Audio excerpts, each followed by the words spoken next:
For all the times, today seems to be the day.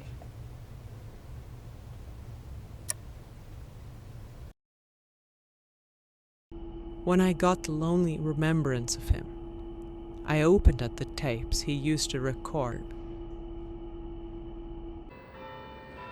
There would not be a single day when he wouldn't touch his notebook or the camera.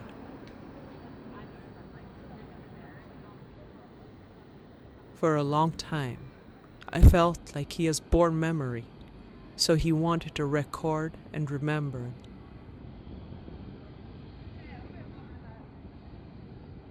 Time and again, he's reminded me of his passion for time and his own relationship with it. He chose to let his time run by itself rather than himself deciding.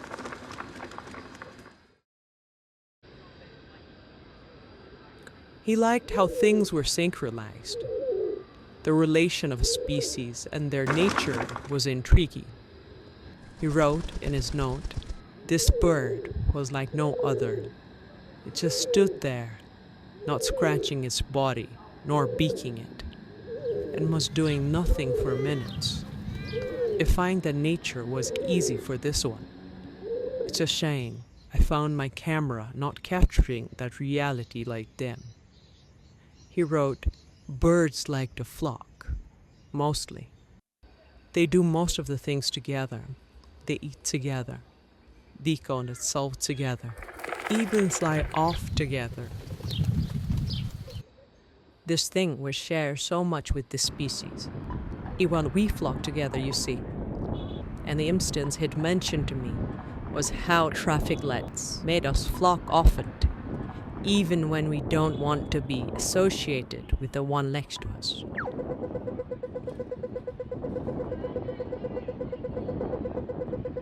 Sometimes we flock alone easy. We flock in different time zones, flocking together but alone, simultaneously. This aspect of time removes the sense of flocking together and leaves us simply alone.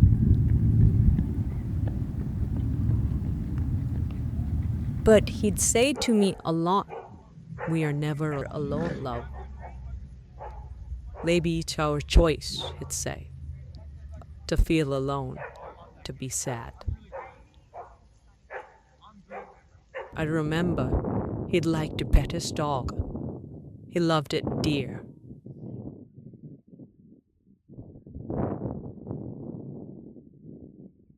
But he used to be sad because of it. He'd say he didn't like the leash, as much as it hurt him to pull the leash wrapped on dog's neck. He'd feel sadder that the leash was wrapped around his wrist.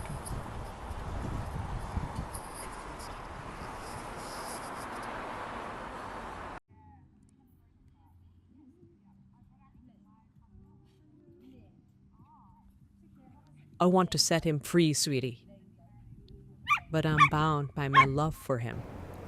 It just makes me grab onto the leash tighter, he'd say.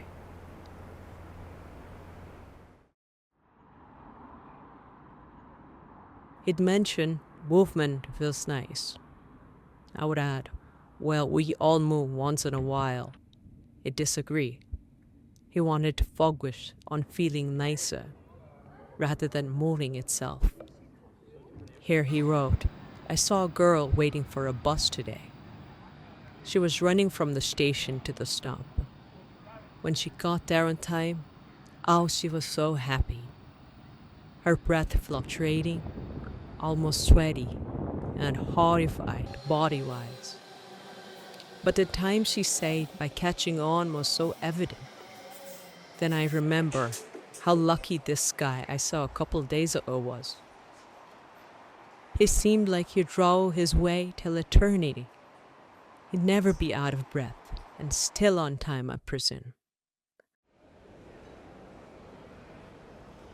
Babies move a lot too. They choose to cry, and the folks choose to roll them on. So by breastful. I mean, If it were me, I'd cry the whole way just to make my parents keep her on me around.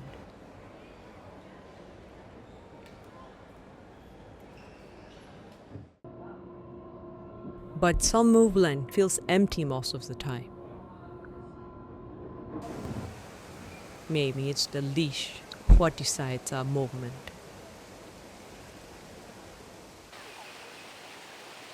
Safe to say, we are not like our pets.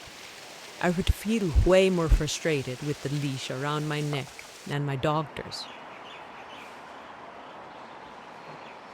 And he should consider what he had said.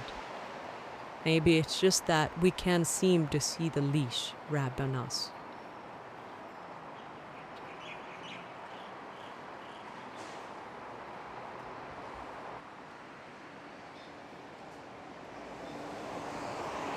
He'd blame his own sense of consciousness. He'd say, if I were more dim, I feel I'd be so much happier. So he'd be fascinated by beggars and their meditation on movement.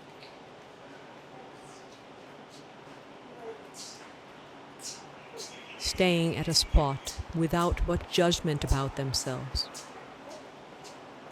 full of hope and blessing for givers. They like to add stillness and silence into movements, it say.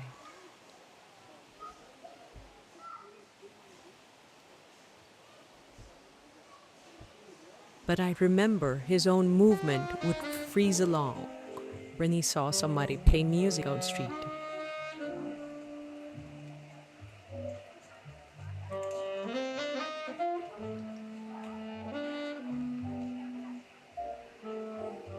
I'd bug him about moving along, as it said he'd feel nice in movement.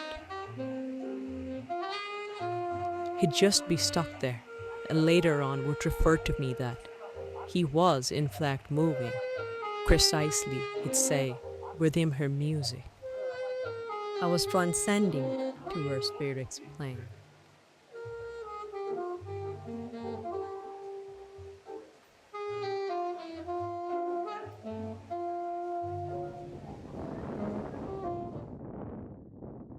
Although later in life, he decided to halt his movements at moments.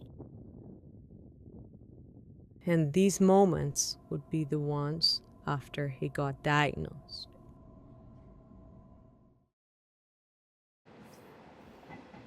I didn't smoke my whole life, and yet look at this, he'd laugh the day they diagnosed it.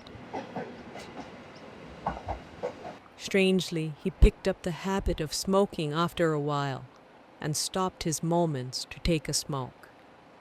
He'd be sad mostly when he'd hear that somebody died, but his own diagnosis was a relief to him. He'd say, now I can do whatever I want and not even regret it. And finally, unwrapping the leash.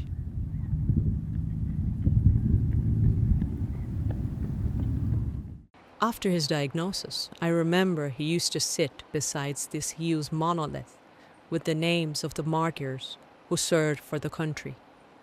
He used to sit there for hours and read each and every name on it. Later, when I pressed him, he'd say, I wanted to show respect for the person who carved the names and built the monolith. The memory is not faded, and soon their names will too. But the builder thought their name deserves a space. He believed that people would read and acknowledge what they did.